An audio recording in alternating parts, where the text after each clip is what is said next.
Alright, sorry, the video ran out of room, but we were working on number 4, and we said we need a situation with money's going out, so it'll be a deficit, and it needs to be some sort of current account transaction. Well, this one the money was coming in.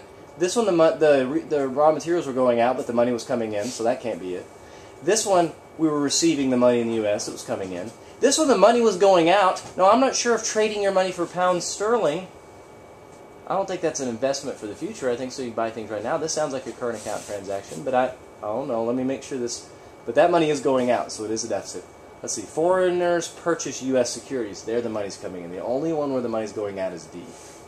All right. 5, an increase in U.S. interest rates relative to the rest of the world. Now, this is where we start to get into this net export effect idea, and things start to get a little complicated. So let me give you a piece of the net export effect. I'll give you the whole thing eventually.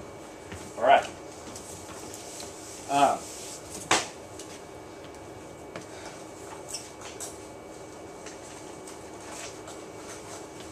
Start right here.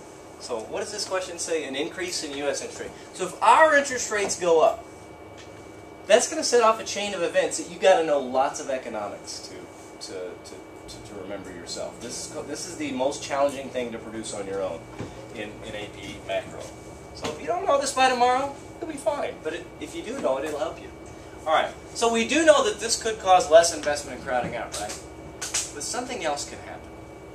If interest rates are higher in the United States, people who save their money, people who store their money and earn an interest rate like that, they think the United States is a great place to store your money. They're attracted to our savings accounts, our financial assets, or I just like to say our bonds. Bonds is a savings instrument that will pay you interest.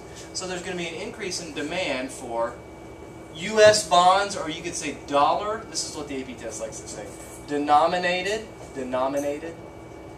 assets or bonds or financial instruments. They'll call it savings accounts, something that indicates, hey, this is a place to put your money and earn the interest rate. Now that it pays a nice high interest rate in the United States, people all over the world will want to save their money in our country, at least more so than they did before. Well, I have dollars, so I can buy these bonds easy. But foreign investors need to demand dollars to buy them. And when they demand dollars, that causes the dollar to appreciate, or you could say get stronger. And this is the step that requires me to think. I know that affects exports and imports, and therefore net exports, and therefore aggregate demand. But what does it do to exports and imports? I always have to think. I don't have this memorized. I think, okay, my currency is stronger. Which one of these two do I buy? I don't buy U.S. exports. Do I? No. I buy things that are imported to the United States. So my stronger dollars will allow me to buy more imports. Okay, who buys our exports? Foreigners.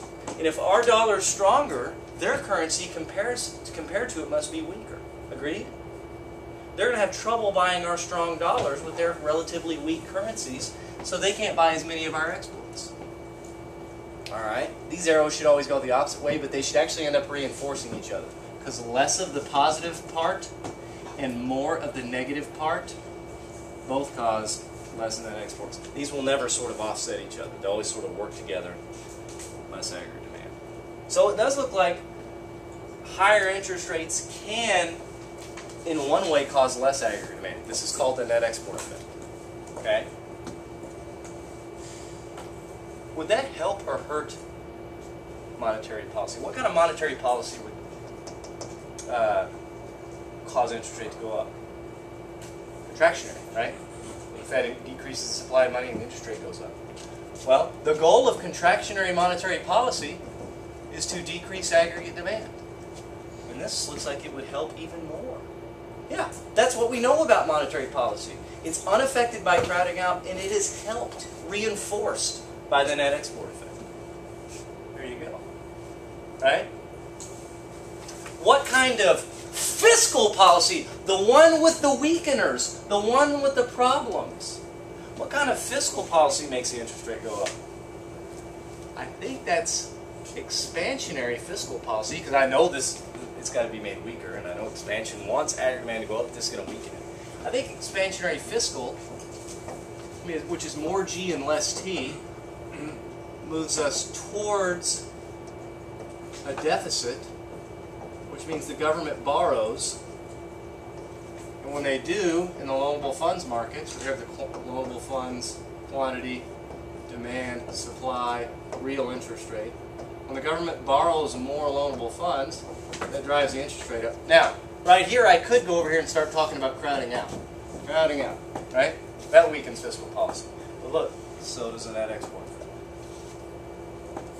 Would the net export effect also weaken contractionary fiscal policy? Oh yeah. It would enforce monetary policy. I mean, it would reinforce. It would help monetary policy. So anyway, there's the description of the net export effect. Let's see if that helps us with this question.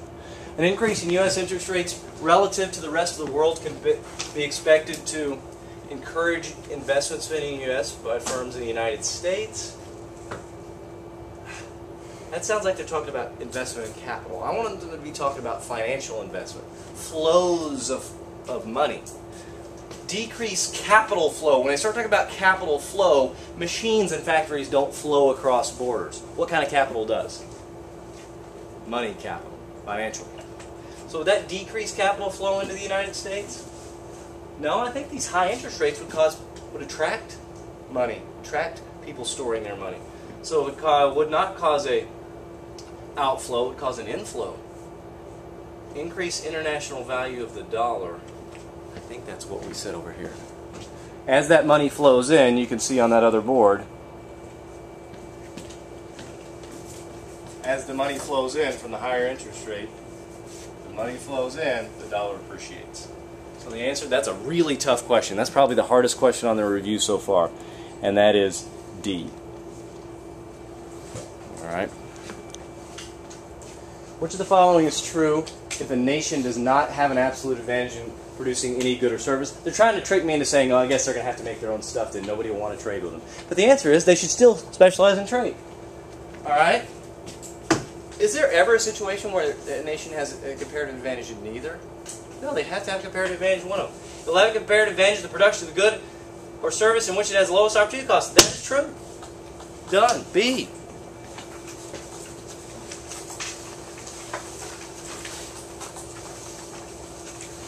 Okay.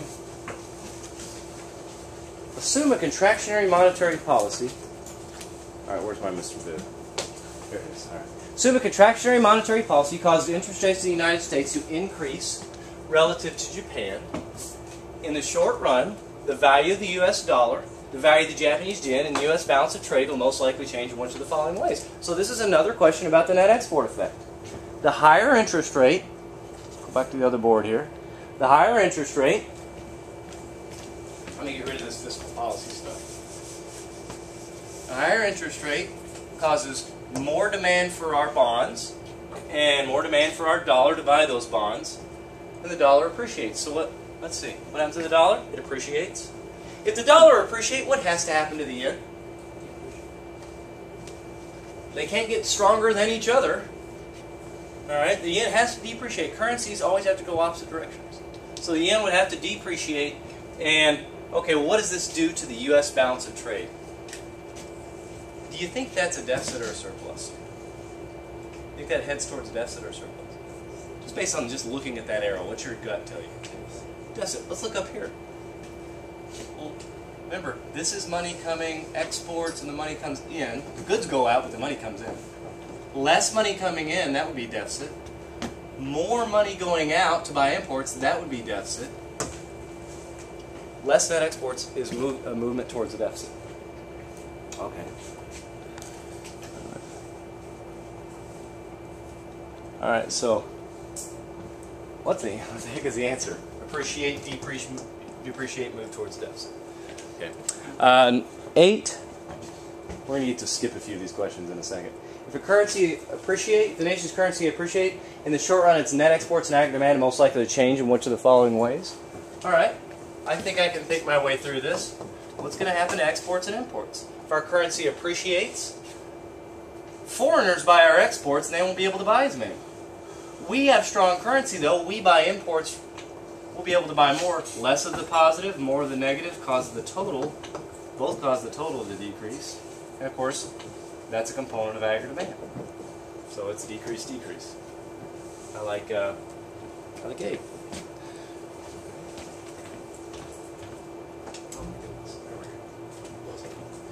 All right, 9, if exchange rates are allowed to fluctuate freely. Don't be bothered if it says that. The exchange rates on the AP test will all be floating exchange rates, meaning they can change. They can go up, they can go down. You're not going to be dealing with any countries on the AP test that manipulate their exchange rate like China does. All the exchange rates, if they say, hey, the exchange rate can float, or the exchange rate can fluctuate freely, think, okay, that's normal. That means that currencies can appreciate and depreciate. Okay. In the U.S., the demand for the yen increases, which the following happens.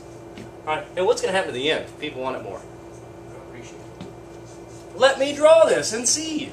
Quantity of yen. Here's the market for the yen, greater. Here's the demand for the yen, greater. Is the greater going to doubt what my market is here? Or am I going to doubt what market I just drew when I look back at this and check my answers? Do it. Yen. And if you don't know the little abbreviation for yen, write the word yen. Okay. What's the price of the yen? Sometimes they will put on the AP test the price of the yen. Sometimes they'll call it, will they call it the dollar price of the yen or the yen price of the dollar? Okay. Well, I always get confused, so I think it's always the other currency over this currency. In other words, see how these are kind of subscripts? It's on the bottom, on the bottom, on the bottom. We'll put it on the bottom over here. Alright, it's just like, what's the price of a car? Dollars per car. What's the price of a yen? Dollars per yen. Alright? And you read this as the dollar price of a yen. Or you read it top to bottom. You can read it as the exchange rate for the yen. Okay? And of course, more demand for the yen, believe it or not, appreciates the yen. What's that going to do to the dollar? How come? How come the dollar's going to depreciate? Now I have yen price of the dollar. What curve am I going to move? And why?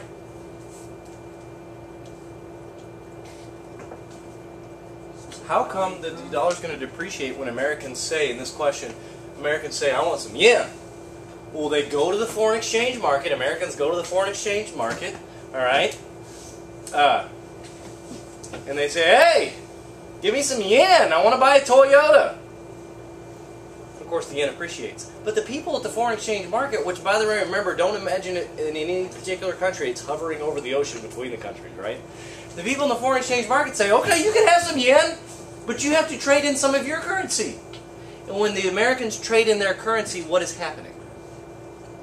The supply, American currency is the dollar. The supply of the dollar is now bigger in the foreign exchange market. They put their currency into the pool of the foreign exchange market so they can take some yen out. Now there's more supply of the dollar. Let's see if that works. Let's see if that causes the dollar to depreciate as we suspect. Word. Depreciated dollar, appreciated yen. So what the heck is the answer? All right. Let's see. Will Americans have to pay more for Japanese goods? Because the yen is going to be costlier. In order to buy a Japanese good, you got to buy some yen first, and it's costlier. It's appreciated. So I like answer B. I don't like this business about the long run because I don't know what happens in the long run to currency exchanges. It will not be more expensive for the Japanese to buy American real estate. It'll be cheaper because their currency's stronger. They can buy more of our dollars and more of our stuff, our real estate. The dollar will not depreciate. If more Americans want to travel to Japan, that's more of a function of whether people like going to Japan or not, and not a question for this class. If a nation chooses to specialize in trade, it's good. Let's pick something that's good. We know that always is beneficial. Less jobs? No. Decreased resource availability? No, that actually means you're going to be more efficient because you're doing the thing you're better at, or you have a comparative advantage in. Decreased dependence on other nations? No, of course, trade causes more dependence on other nations. Okay. Decreased quality of goods? No, you actually end up with more, right? Specialize in trade, you end up with more. So what's the only other thing up here that's good, that says, hey, you'll be more efficient. You'll have more stuff and it will be cheaper. Lower prices. Because there's more of everything available. And when there's more supply of things, they tend to be cheaper. Alright, I'm not going to work a bunch of these I'm not going to work these output-input problems. If you want to see a sample of how to work an output-input problem, go to the second video, multiple choice 2, and right at the beginning I work an output problem, and then a few questions later I work an input problem. So let's see if we can answer this without actually working it though.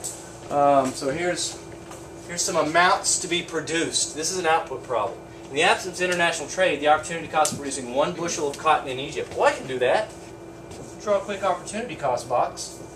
I'm only really worried about Egypt and cotton.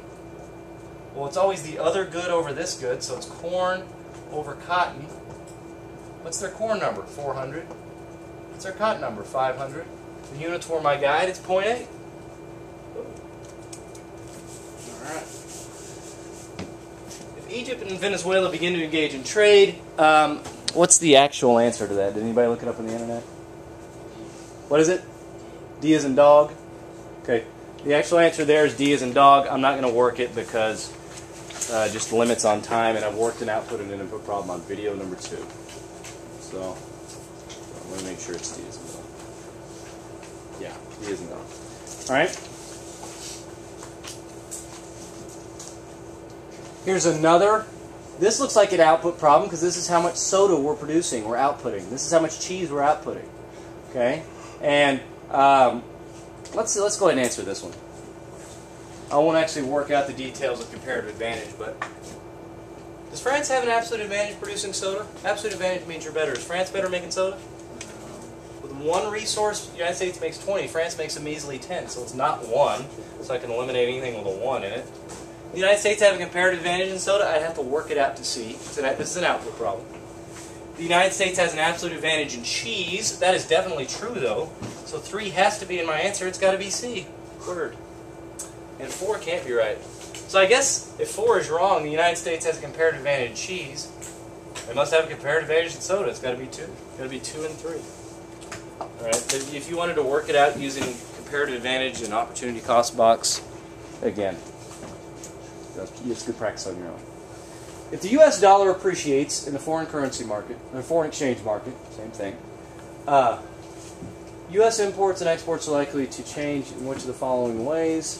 I mean, the answer is over there. We've gone through this logic a couple of times. An appreciated dollar decreases exports and increases imports. All right, so they have them out of order here, but it's. Oh, wait a minute. Yeah, C. Increase imports, decrease exports.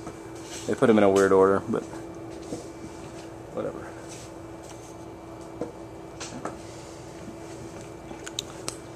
Almost done. I've got 6 questions left. In the United States, an increase in which of the following will cause an increase in U.S. imports? Okay, what will cause us to buy more imports from other countries? Well, if we're richer. By the way, does that hurt the other country or help? No. Helps, because we'll buy more of their stuff. We'll buy more of their exports for them. All right. So, which of the following will cause an increase in U.S. imports? Oh, yeah. What's going to cause us to buy more stuff from other countries? If we get richer? Yeah. Buy more stuff from other countries. A higher price level in our country, will that cause us to buy more stuff from other countries? Yes. Why? Cheaper in other countries. If our price level goes up, some of us might say, well, let's buy some stuff from some other countries. Chevys are too expensive. I'll buy a Toyota from Japan. All right, so I like 1 and 2. I'm going to eliminate anything without a 1 and a 2 both in it. Higher interest rates. Well, I think I already have this logic drawn on the board. If I know that net export effect, I can answer a lot of these. Higher interest rates. Looks like higher interest rates cause more imports. Higher interest rates through this series of events cause more imports. And this one says, which of the following causes more imports? So yeah, 3 also. So I guess it's got to be D. Looks like tariffs won't do it. It's not on the list. And of course, tariffs mean less trade. Tariffs are a tax on trade. They're a tax on imports. And people do things less when you tax them, not more. The following data. This is an output or an input problem? Is this the amount of coffee outputted, produced? No, that's the amount of hours it takes to make 1 coffee, 1 ton of coffee, or 1 ton of coke. So this is an input problem. It would take an extra step. An input problem takes one extra box where you flip all the fractions. Let's see if we can figure out at least part of the answer. All right, the real final answer to this one is A, one only. But let's see if we can figure out. All right, does Brazil have a comparative advantage in coffee? I'd have to figure that out. Does Colombia have an absolute advantage in coffee? They got a bigger number. Does that mean you're better? It does if it's output, but this is input. Having a bigger number here means you're worse. It takes you longer to make 1 ton of coffee. You're so slow. What's your deal, Colombia? So 2 is not the right answer, and I can eliminate anything with a 2 in it. Brazil has an absolute advantage in producing cocoa. Nobody has an absolute advantage in producing cocoa. Colombia has a comparative advantage in producing cocoa. Maybe. All right, I'd have to determine which one actually does, and I believe it's Brazil has a comparative advantage in producing. I guess it's got to be 1 and 4. Because if Brazil has a comparative advantage in coffee, Colombia has a comparative advantage in cocoa. Am I wrong about that? So you can do that without working too. Yeah. It's got to be 1 and 4. I think what did I put on the internet though? I think on the internet I put D. I've got to go change that. I missed it. It is D. No, I put A. I put A on the internet. I've got to go change it. I missed it. All right. You can answer some of those questions though. My first ever mistake. Suppose that the price level in country A increases relative to the price level in other countries. All right. Where do foreigners and where do people want to buy their stuff now? In country A, if it's more expensive? No. So we're going to export less, and some of our own citizens aren't going to buy from us because our price is so high. We'll buy from other countries. We'll buy more imports. So B. All right. In the short run, in which of the following ways is an expansionary monetary policy most likely to cause interest rate and the value of domestic currency to change? Okay. Well, let's work this one. This is a good net exports question. Expansionary monetary policy, if you draw it, supply of money moves to the right. This one will take me just a second. Quantity of money, the nominal interest rate. But they both move together, nominal and real. That causes the interest rate to fall. Okay, so if the interest rate falls, investment goes up. That's how this works. But what does it do to? So, what does it do to the value of the currency? Well, lower interest rates in the United States. That's great if you want to borrow money. But if you're an investor with financial capital, your money's going to flow out of the United States. You don't want dollar-denominated bonds now. They pay a low interest rate. So there's less demand for dollar-denominated assets or bonds, savings accounts. Less demand for the dollar, and then that's going to depreciate the dollar. Right? Because people don't want it as much. That's going to decrease the value of our currency. Which, by the way, is not all bad. You don't want to say a depreciated dollar is bad. It's not all bad because what does that do to exports and imports? Think about it. We buy imports, and we can't buy as many because they're over a weak currency. Foreign countries, a depreciated dollar means they have strong currency and they can buy more of our exports. Well, think about it. More of the positive and less of the subtractive thing means the whole thing, net exports, goes up, and that's more aggregate demand. If that's what your country needs, a depreciated currency can help with that, even though it sounds bad. All right, and the final question.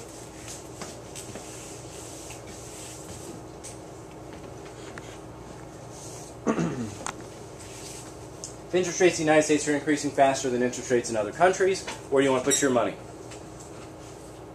United States. Interest rates going up. All right, so it's going to attract flows of financial capital into the United States. There's going to be more demand for our dollars to buy our dollar-denominated bonds, which are now paying a nice high interest rate.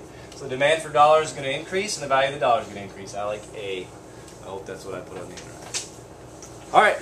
It's B. Whoa. Oh, it's B, yeah. Increase and increase. Sorry. Increase and increase. It is B. Yeah. More demand for the dollar to buy those dollar-denominated assets, and the dollar will appreciate. All right. Good luck on the test.